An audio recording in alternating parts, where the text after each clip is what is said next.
Resident Evil 2 owns.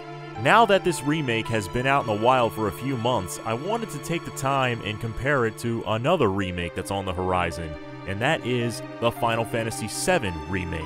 There is a lot riding on the FF7 remake for Square Enix, and it needs to deliver in a big way or a lot of fans are going to be disappointed. There are already a few things about the game that people are finding out that already disappoint in terms of making it episodic and removing the turn-based battle system in favor of a more action-oriented system. On the other side, Resident Evil 2 has been universally praised by both newcomers and old fans alike. Capcom has done the impossible by taking a 20-year-old classic that is beloved by just about every single gamer that played it and turned it upside down for the modern age and made it good. Not just good, great. A game that I'll be talking about for years to come. Again. So with that being said, here are some things that Square Enix can learn from Capcom in order to make FF7 Remake just as successful. Number 1. Stay faithful to the original. Keep cuts to a minimum. Seriously, Resident Evil 2 was almost a copy and paste of its 1998 version. It was absolutely astounding how much was left in this game from the original. The only things that I could tell were cut from the original were the giant spiders and that creepy moth monster in the later levels. But that was it. Everything else was intact, and this was the Resident Evil 2 that I knew and loved. I didn't feel like it was a different game. I felt like this was indeed the same game that I grew up playing in 1998, loving again in 2019. And the overall tone of the game remained the same. You had yourself campy horror stuff, you had yourself humor, and then eventually just complete suspense on the edge of your seat what's going to be lurking around the next corner despite the changing camera angle. So for Final Fantasy VII, what made that game absolutely work was its balance between a dark world fantasy type game mixed in with a game that doesn't take itself too seriously. There were humorous bits mixed in. I could talk about the Cloud cross-dressing scene, which is confirmed to be making a return in FF7 Remake, by the way, despite, some people's reservations about it working in the modern age. Look, modern day melodrama in Final Fantasy sucks. Just look at Final Fantasy 13 and pretty much a good bit of 10. The game took itself way too seriously in many different parts, and it turned off a lot of players. You can't do that in FF7. What made it work was the fact that it did not take itself too seriously, and a lot of that had to do with the game's overall content. Making cuts will just end up ticking off a lot of people. Keep the game as intact as possible. Number 2, if you do have to make cuts, don't make those cuts DLC later on down the line.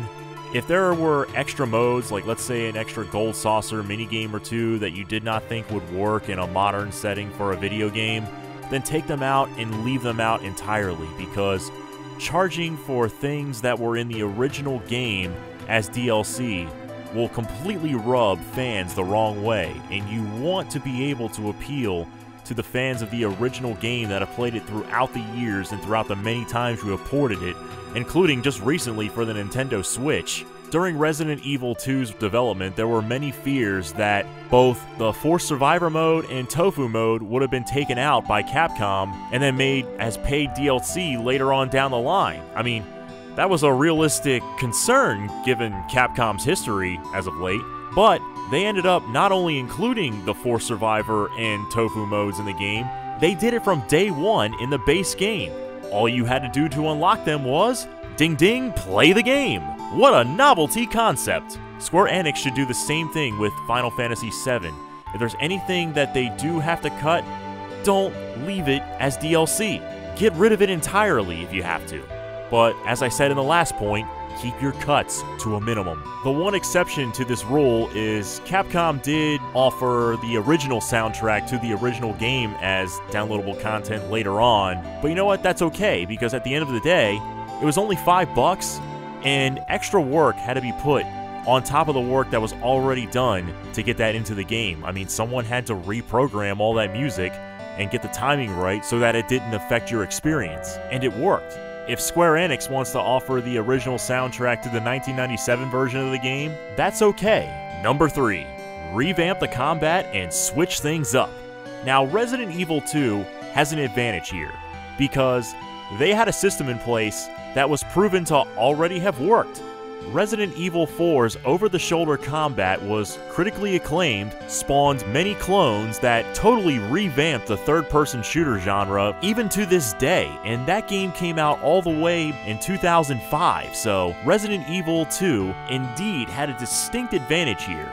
Final Fantasy VII, they got some work to do because I think they were onto something with the combat in Final Fantasy 15, but there were many parts of it that seemed janky and weird and just, you had no idea what was going on. So in order for FF7 to be a success combat-wise, they need to find a way to fine-tune that system, make it to seem like there's less chaos, and make it more controlled, because the original game was all about control. With the turn-based battles, you could take multiple characters and make them your own, and there were multiple variations that could affect the outcome of battle. It was something that was great back in 1997, but turn-based combat was controversial then. It's even more controversial nowadays. It still can work. I mean, look at Persona 5. The sales of that game were absolutely incredible. It's being ported to the Switch, so turn-based combat still works, but Square Enix has already showed us that they don't want to go in that direction. Revamping to an action combat system, it can work, but you need to take what you built in Final Fantasy 15 and give it more fine-tuning, more tweaks, and give us the ability to control every single character in battle. They did that towards the end of 15's development. Now we're going to see if they can do it in 7's development. And of course, combat wasn't the only gameplay tweak that Resident Evil 2 had. They also switched around all of the puzzles, and things happened in different areas to give you the jump scares in new directions, and it just made the game feel like it was a brand new experience. Really messed with the muscle memory of everybody, even though speedrunners were mastering that game within hours. Still, Resident Evil 2 felt like a new game, even though it was indeed not a new game. Since FF7 is such a giant game, they have the advantage here. They can switch around treasure chests, dungeon layouts, you name it. They can do a whole lot of things, so long as they don't like change the positions of towns, because the world of FF7 is well known. So keep the world the same, but change around the layout on how you get through that world. Number 4. Give minor characters more fleshed out stories. Resident Evil 2 did a fantastic job with this in terms of minor characters like Marvin Branagh and Robert Kendo. By the time those characters had been fully developed, it had more of an impact on me as a player. I can't believe Robert Kendo, a joke kind of one-off character in the original game, could actually hit me right in the feels. But Capcom was able to fully deliver with Robert Kendo and with Marvin Branagh. So with Final Fantasy VII, you could take characters like Biggs, Wedge, and Jesse and give them more of a backstory and figure out what is actually their motivation for joining Avalanche. Give us, more character development on their part, so then when those characters have finally developed fully in the game, it could have more of an impact on players old and new alike. The same could be said for characters like Johnny, who are recurring all throughout the game. We could find out more about this guy. I want to know exactly what led him to Costa del Sol and how he got into his situation. Another character could be Holzolf, that guy that helps you out in the Great Glacier whenever you pass out. I always felt that he was a fascinating character because of the way he told his story about climbing Gaia's Cliff. I would like to know more about him because depending on the action that you take, you really can't progress in the game without this guy. So to me, he's up there along with Marvin Branagh, Robert Kendo, in Resident Evil 2. Give this guy more of a backstory. I'd love to hear more from him. Oh, and bonus points for more fleshed out stories with the Turks. More Turks, please. You can never go wrong with more Turks. Number 5. Get feedback from the original developers. Now, this isn't too hard for Square Enix because most of the original team that worked on FF7, the core team that is, are working on the remake. They don't really have too much of a problem right there. But during the development of Resident Evil 2, it was reported that both Shinji Mikami and Hideki Kamiya stopped in the studio from time to time to see how development was actually progressing on Resident Evil 2. They took a key interest in the development process and offered their feedback, and that actually helped out the development team of Capcom quite well. Mikami was the producer and Kamiya was the director of the original Resident Evil 2. Square Enix, like I said, has pretty much all their key staff members in place, except for one big exception, and that is Hironobu Sakaguchi, the founder of the Final Fantasy series himself. He worked as a producer in the original game, but has since departed Square Enix as of 18 years ago.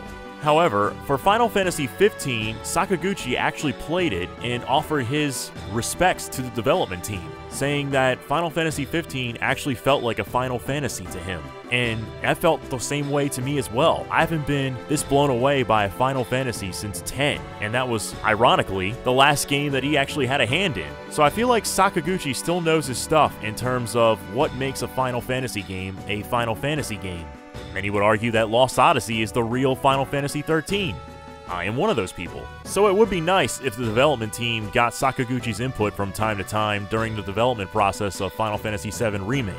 There you go. With all of these things that I mentioned, Resident Evil 2 was able to be a successful remake to a beloved classic. Let's hope Square Enix follows suit and makes Final Fantasy VII Remake an actual remake of a beloved classic. Could it be quite possibly the greatest game ever made? Again? We'll find out this year, I hope. This is Ray with Sleepy Bear Games, signing off.